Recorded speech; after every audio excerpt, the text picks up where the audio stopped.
Hi, Fire Signs! Aries Leo and Sagittarius. Welcome po sa ating channel. At ito ang inyong daily gabay tarot reading for August 11, 2024. Please be reminded kung naka-resonate kayo, comment down.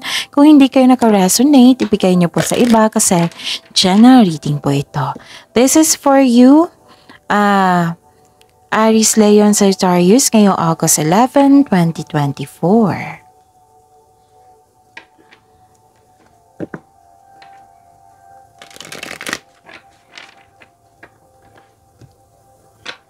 Maraming salamat po sa inyong patuloy na suporta at maraming salamat po sa mga hindi nag-skip ng ads.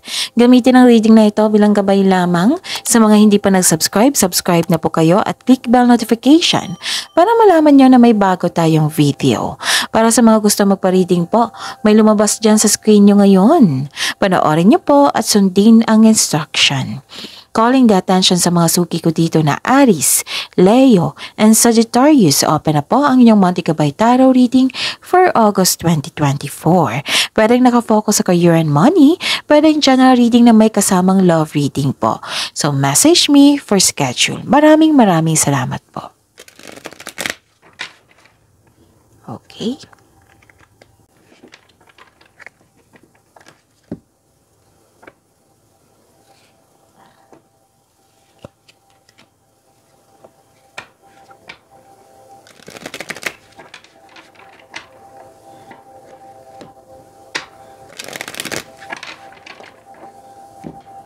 This is for you, Aries, Leo, Sagittarius, ngayong August 11, 2024. Spirits Guide, mga ganap po para kay Fire Signs, Aries, Leo, and Sagittarius, ngayong August 11, 2024. I need 3 cards po.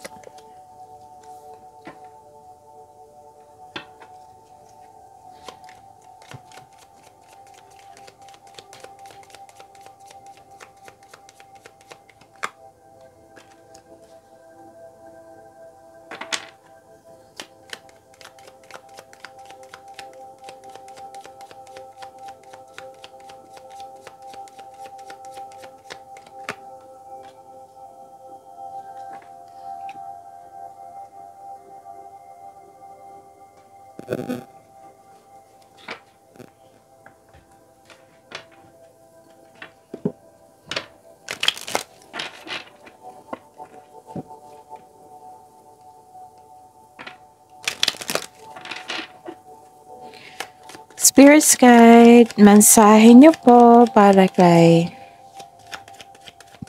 Aries, Leo, and Sagittarius ngayong August 11, 2024.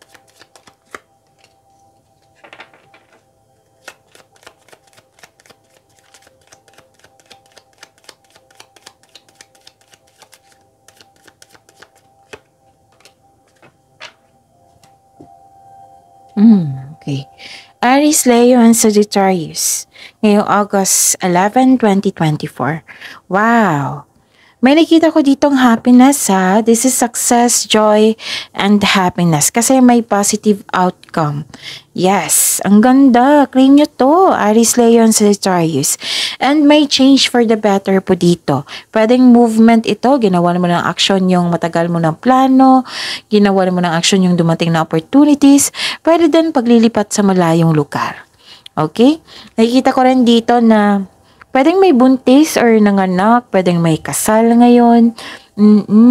Tapos nakita ko rin dito na, nasabi ko na no, change for the better and parang in-announce mo itong good news na ito. Yes, makaka-receive po kayo ng good news. Hindi lang kayo success, hindi lang po happiness and joy and positive outcome nakita ko dito, kundi may good news din. Okay, claim nyo to ha. Claim nyo ito, Aries, Leo, and Sagittarius kasi ang ganda. Nakikita ko rin dito na nagpasya kayong mag-staycation sa bahay. You felt relaxed, comfort, security, calm, pag nag-stay kayo sa bahay, may grupo ng tao na nag-uusap dito tungkol sa iyo, pwede din nag-uusap kayo regarding sa property po. Okay? And ang mensahe po dito, now is the time to get out into the world and connect in authentic ways. So this is This is consider as a new beginning kasi ito yung go signal and na lumabas ka na dyan sa comfort zone mo. And this is a clarification of your card here na may change for the better na ganap. Choose to follow the path of forgiveness and raise your vibration. Baka nakaramdam kayo ng disappointment ngayon, no? Oo. So, piliin nyo po daw na i-forgive yung sarili mo, forgive the situation, and forgive this person kung maaari po.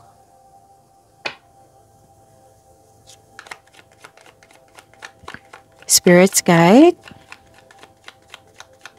Energy po ni Aries, Leo, and Sagittarius ngayong August 11, 2024.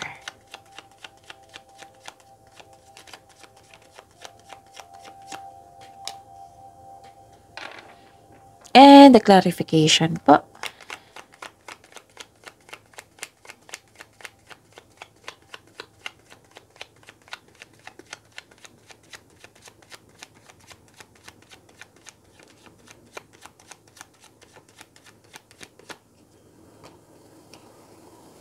Okay.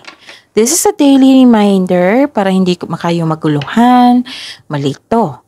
Panoorin niyo po yung last 4 days kabay tarot reading nyo. Sunod-sunod po na date. Like for example, napanood nyo ito ngayong August 11, 2024.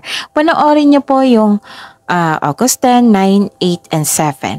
Kung may nakita kayong repeating or may narinig kayong repeating message, kailangan nyo po iyan bigyan ng atensyon. Kung maaari po, bigyan nyo po ng solusyon at aksyon.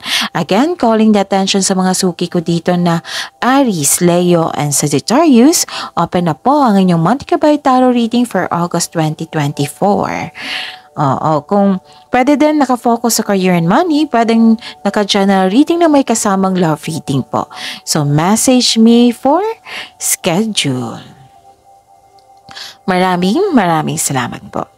Okay, what is your energy today? Nagkaroon ng truth seeking dito. This is nanindigan kayo. Yes. Kayo, lumabas din yung ugali nyo dito, Aries, Leo, Sagittarius, na you are matalino, diretso, prangka, at may palaging opinion. Tapos, panahon na para umaksyon kung alam mong nasa tama. Okay? And this card is sumisimbolo ng katapangan, determination, at confidence. Okay? And this card tells you to be careful sa mga ginagawa at pinipiling desisyon po. Okay? And ano pa? Nakita ko rin dito na nagkaroon ng kung noon nagkaroon ng hesitation and nainis kayo sa delay, ngayon you are ready. Okay? Kasi nakita ko noon na nagkaroon kayo ng disappointment, pwedeng disappoint or nainis kayo sa delay, nagkaroon ng hesitation para gawa ng action, and now you're giving an action na. This is movement po. Nagpasya na kayong umalis sa inyong comfort zone. Kasi dati, ayaw mo talaga, ayaw mo sa pagbabago. Ngayon, ready ka na. May determination akong nakita dito eh. May full of energy. Okay? Okay. So, this is the clarification of your cards here na may movement, na may new beginning, na be ready to get out from your comfort zone. Okay? Yan. Spirits Guide, Career and Money po ni Aries, Leo, and Sagittarius ngayong August 11, 2024.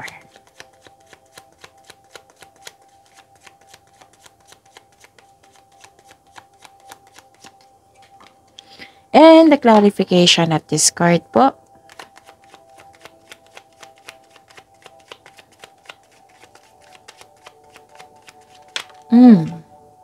Kunin ko to ha. This is your career and money. Nagkaroon ng disharmony dito. Tingnan ko ha. Okay. This is, yung sabi ko kanina, dalawang card na po nagsabi dito. This is the repeating message.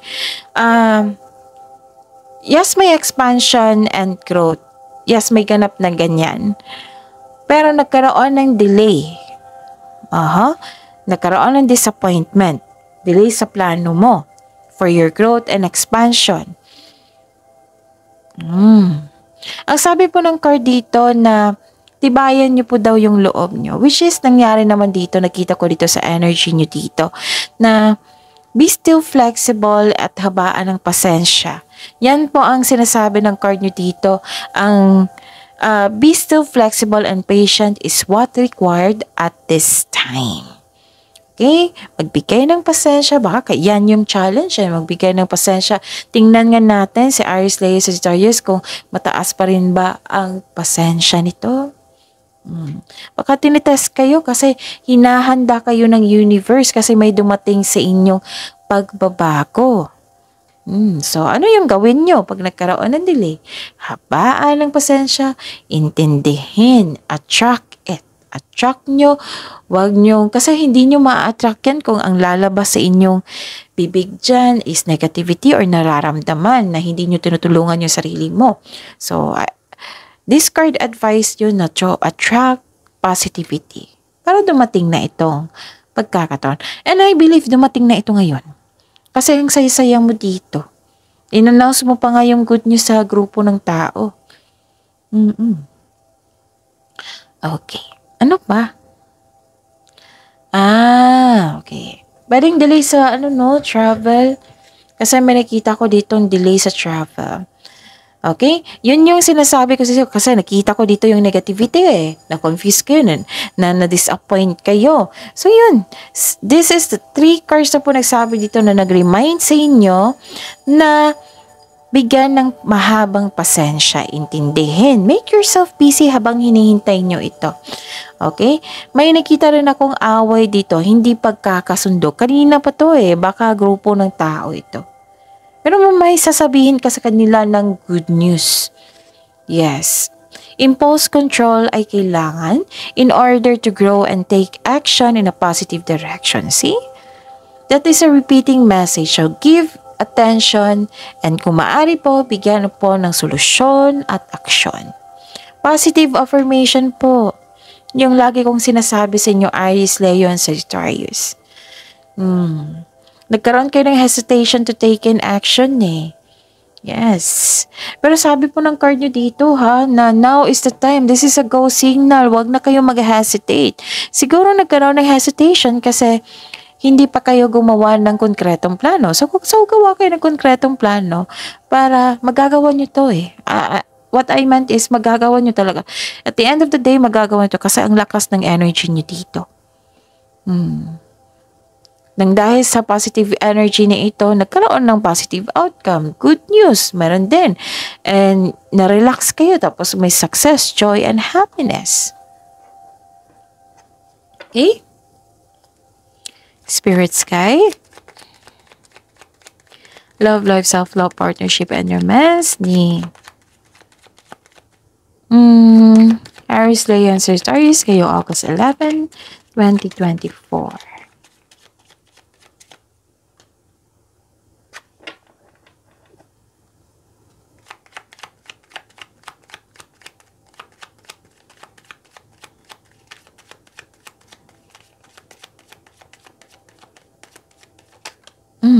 Kunin ko to Okay. Aries, Leo, and Sagittarius, maraming salamat po sa patuloy na nagbigay kayo ng tiwala at suporta sa ating channel. At maraming salamat din po sa mga hindi nag-skip ng ads. Okay? And may lumabas dyan sa screen nyo ngayon, panoorin nyo po at sundin ang instruction. Okay? May natanggap kayong opportunity pero hindi mo tinanggap dahil sa meron kang dahilan. May nangligaw sa inyo, sa mga single dyan, may nangligaw sa inyo, hindi mo tinanggap yung ligaw niya kasi meron kang dahilan. Baka committed ka na. May hinihintay kayo May hinihintay talaga kayo dito. So yun, ang sabi po ng card dito, habaan ng pasensya. And I believe, tinetest talaga yung patience mo. Kasi nire-ready kayo ng universe kung kaya nyo na ba para maibigay yung blessings na para sa inyo. Tapos, one at a time, huwag mag-rush, huwag pinupost yung situation na hindi naman dapat. Kasi alam nyo yan Okay? Uncomfortable ka sa changes kasi may changes po. May changes po na ganap. Ang kailangan mo lang bigyan ng pansin dito is rest, relax, and patience. Remember, itong kasi may naramdaman kayong disappointment dito, di ba? So, remember, focus on this, on yourself para magkaroon ng determination. Okay? Ano pa? Parang ayaw nyo pang ayaw nyo magtanggap, sa mga single dito ha, ayaw nyo magtanggap ng bagong tao. Yan yung pasya mo ngayon. Tapos sa mga marelasyon sa buhay mag-asawa, may nakikita kong hindi pagkakaunawaan dito. Pero nag-usap po kayo. Actually, nakikita ko talaga dito buntis, pagdating ng bata. Yes, basta may ganap po na changes po sa inyong relasyon. Pwedeng sa attitude to, sa sitwasyon, sa pag-level up nyo. Basta may changes na ganap. Yun. So, ano pa?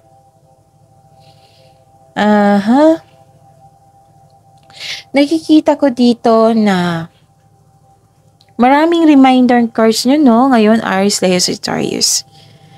Maraming reminder kasi gusto nilang magkaroon ka ng determination at magkaroon ng positive outcome, which is matatanggap mo talaga ito.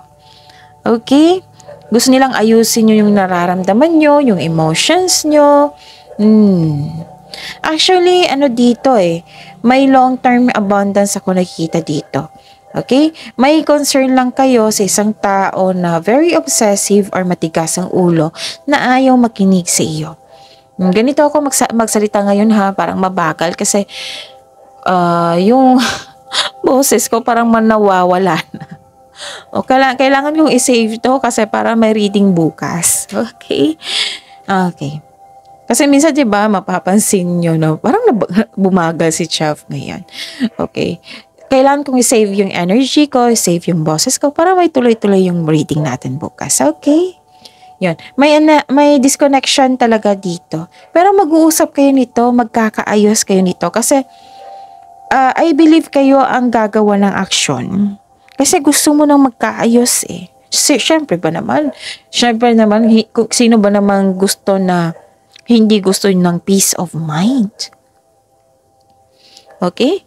Magkakaayos kayo. I believe magkakaayos kayo. Basta magkaroon ng honest conversation. Yung hindi kayo mag-focus kung sino yung talo, panalo, tama at mali.